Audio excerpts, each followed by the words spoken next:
نحمدہ و نصلی علی رسولہ الکریم۔ آج کی مجلس میں ہم نبی کریم صلی اللہ علیہ وسلم کی ان خصوصیات کو اور ان کمالات کو اور فضائل کو بیان کریں گے جو اللہ تبارک و تعالیٰ کی جانب سے خصوصی طور پر آپ صلی اللہ علیہ وسلم کو عطا کیے گئے۔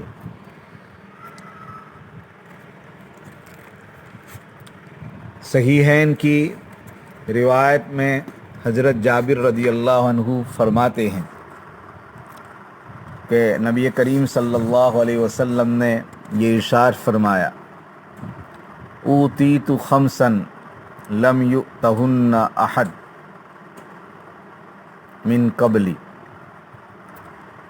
الی آخر الحدیث، جس میں نبی کریم صلی اللہ علیہ وسلم یہ فرماتے ہیں کہ مجھے 5 ایسی چیزیں دی گئی جو مجھ سے پہلے کسی نبی کو نہیں دی گئی۔ نمبر 1، نصرت بالرعب مسیرۃ شہر، یعنی 1 مہینے کی دوری کی بقدر رعب دے کر میری مدد کی گئی۔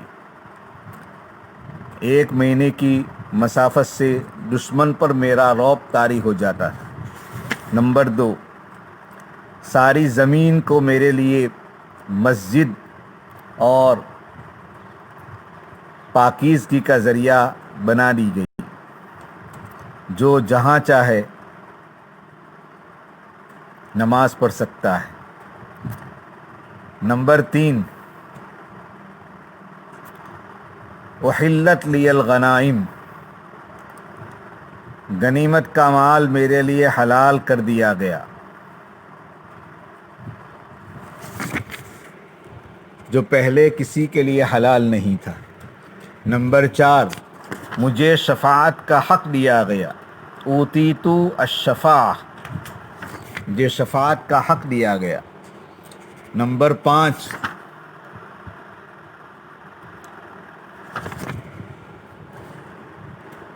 پہلے نبی اپنی قوم کے لیے خاص ہوا کرتے تھے، مگر میں ساری دنیا کے لیے نبی بنا کر بھیجا گیا۔ وَكَانَ النَّبِيُّ يُبْعَثُ إِلَىٰ قَوْمِهِ خَاصَّةً وَبُعِثْتُ إِلَى النَّاسِ عَامَّةً۔ صحیح مسلم کی ایک روایت میں جو حضرت ابو ہریرہ رضی اللہ عنہ سے مروی ہے، اس میں الفاظ یہ ہے، فضلت علی الانبیاء ب6، یعنی مجھے دوسرے انبیاء کرام علیہم الصلاۃ والسلام پر 6 چیزوں کے ذریعے فضیلت دی گئی۔ اس میں 6 چیزوں کا ذکر ہے۔ اب ہم ان خصوصیات اور کمالات میں سے ہر ایک کی مختصر وضاحت کرتے ہیں۔ سب سے پہلی خصوصیت نصرت بالرعب ہے، یعنی اللہ تبارک و تعالیٰ نے مجھے ایسا رعب عطا فرمایا ہے کہ دشمن 1 مہینے کی دوری پر ہوتا ہے اور اس پر میری ہیبت اور میرا رعب طاری ہو جاتا ہے۔ نبی کریم صلی اللہ علیہ وسلم کے 23 سالہ عہد نبوت پر نظر غائب ڈالیں تو آپ دیکھیں گے کہ اللہ کے رسول صلی اللہ علیہ وسلم دین کی تبلیغ اور دعوت کے لیے مکہ اور مکہ کی کیا ہے آبادی کو چھوڑ کر اطراف میں قبائل میں دور دور جایا کرتے تھے، اور تنہا ہی جایا کرتے تھے، چاہے رات ہوتی چاہے دن ہوتا۔ منڈیوں میں اور میلوں میں جہاں ہزارہ افراد اور 50 مختلف قبائل کا اجتماع ہوا کرتا تھا، وہاں بھی آپ صلی اللہ علیہ وسلم کلمہ توحید کا اعلان کرتے۔ آغاز سفر ہجرت سے 3 روز پہلے ایک قبیلے کا بہادر مکہ کے قبائل کی طرف سے جمع کر لیا گیا تھا، جنہوں نے نبی کریم صلی اللہ علیہ وسلم کے گھر کا محاصرہ کیا تھا اور سازش ایک رچی تھی کہ آپ صلی اللہ علیہ وسلم کو علیہ باللہ جب گھر سے نکلیں گے تو ہم آپ کو قتل کر دیں گے. لیکن ہر ایک کے دل پر کتنا رعب چھا گیا کہ کوئی آپ کے گھر کا کیوار کھول کر اور توڑ کر اندر داخل ہونے کی جرأت نہ کر سکا. دوسری جو خصوصیت ہے کہ پوری روئے زمین کو آپ کے لیے مسجد اور پاکی حاصل کرنے کا ایک ذریعہ بنایا گیا. نبی کریم صلی اللہ علیہ وسلم کی بعثت سے پہلے جتنے انبیاء دنیا میں آئے ان کی شریعتوں میں بھی نمازیں پڑھی جاتی تھی، لیکن وہ نمازیں خاص مسجدوں ہی میں ہوا کرتی تھی. مسجد کے علاوہ اور کسی جگہ نماز پڑھنے کا حکم نہیں تھا. یہودی اپنی عبادت گاہوں میں اور عیسائی اپنی کلیساؤں میں نماز پڑھا کرتے تھے، اور عبادت گاہیں اور کلیساؤں کے علاوہ اور کسی جگہ نماز پڑھنے کی ان کو اجازت نہیں تھی. لیکن آپ صلی اللہ علیہ وسلم کو یہ خصوصیت عطا کی گئی کہ آپ کی امت جہاں کہیں نماز کا وقت ہو جاوے، چاہے وہ باقاعدہ کوئی مسجد وہاں پر ہو کہ نہ ہو، نماز ادا کرنا چاہے تو نماز وہاں ادا کر سکتی ہے. تو یہ بھی ایک خصوصیت ہو گئی کہ پوری زمین کو آپ کے لیے مسجد بنا دیا گیا. اس کے ساتھ دوسری خصوصیت یہ بتائی گئی کہ پوری زمین کو پاکیزگی کا ذریعہ بنایا گیا کہ اگر کسی کو کسی وقت کسی جگہ پانی نہ ملے یا پانی تو موجود ہے لیکن کسی کو کوئی ایسی جان لیوا بیماری ہے کہ جس میں پانی کا استعمال وہ نہیں کر سکتا، تو ایسی صورت میں آپ کی ایک خصوصیت بیان کی گئی ہے کہ وہ آدمی پانی سے مٹی کے ذریعے پانی کی جگہ پر تیمم کر سکتا ہے. تو اس تیمم کو، یہ مٹی کو آپ کے لیے ایک خصوصیت کیا قرار دی گئی کہ جہاں کہیں آدمی ہو، پانی موجود نہ ہو یا پانی موجود ہو لیکن وہ کسی بیماری کی بنا پر اس پر قادر نہ ہو، تو زمین پر ہاتھ مار کر کے تیمم کر سکتا ہے. یہ بھی آپ کی خصوصیت ہے. تیسری خصوصیت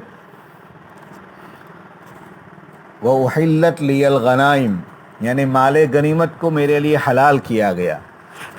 حضرت موسیٰ اور حضرت یوشع بن نون کی فتوحات میں جس قدر غنیمتیں حاصل ہوتی تھی تو ان کی شریعتوں میں یہ حکم تھا کہ ان کو نذر آتش کر دیا جاتا تھا. تورات میں جانوروں تک کو جلا دینے اور آگ لگا دینے کا ذکر ہے. نبی کریم صلی اللہ علیہ وسلم کے غزوات میں سب سے پہلے غزوہ بدر میں غنیمت حاصل ہوئی. تو اس مال غنیمت کو بعد میں اس وقت مشورہ ہوا تھا تو مال غنیمت کو کیا ہے، حلال کر دیا گیا. تو اللہ تبارک و تعالیٰ نے یہ ایک خصوصیت نبی کریم صلی اللہ علیہ وسلم کو عطا کی. چوتھی خصوصیت ہے منصب شفاعت کا عطا ہونا. شفاعت کا مسئلہ کفار عرب میں بھی مسلم تھا اور یہود و عیسائی میں بھی تسلیم کیا جاتا تھا. کفار اور عیسائی یہ سمجھتے تھے کہ شفیع اپنی عزت و وقار اور ذاتی اقتدار و اختیار سے جسے چاہے اسے اللہ کے عذاب سے چھڑا سکتا ہے. لیکن قرآن مجید میں یہ صاف صاف کہا گیا کہ نہیں، شفاعت کا اختیار صرف اور صرف اسی شخص کو ہوگا جس کو اللہ تبارک و تعالیٰ کی جانب سے باقاعدہ شفاعت کا اختیار دیا جائے، شفاعت کرنے کی اجازت دی جائے. تو قیامت کے دن نبی کریم صلی اللہ علیہ وسلم کو منصب شفاعت عطا ہوگا اور آپ کی سفارش سے بہت سے لوگ جہنم سے چھٹکارا پائیں گے.